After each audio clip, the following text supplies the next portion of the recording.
Tinanggap ni BARM Interim Chief Minister Abdul Rauf Macacua ang isang statement of unwavering support mula sa mga lider ng Moro National Liberation Front Islamic Command Council o MNLF-ICC bilang pagpapakita ng paggalang, bukas na dialogo at ibinahaging kasaysayan at pananagutan sa Bangsamoro. Ang News Now sa report.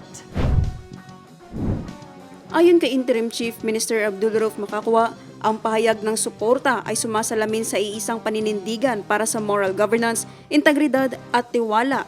Mga pagpapahalagang patuloy na nagpapatibay sa mga bunga ng peace process at nagsisilbing sandigan ng matatag na pamamahala sa rehiyon.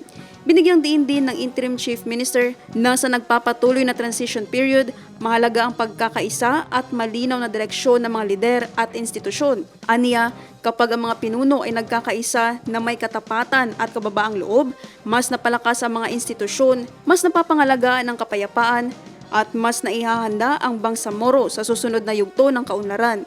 Dagdag pa niya, ang ganitong mga hakbang ng pagkakaisa at tiwala ay mahalaga upang maisulong ang isang makatarungan at inklusibong Bangsamoro kung saan ang kapayapaan ay pinapangalagaan at ang kaunlaran ay pinakikinabangan ng lahat.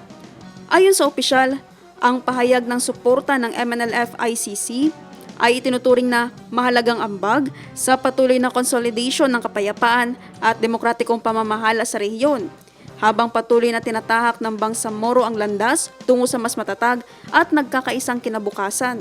Naphtali Velarde, iMinds, Philippines.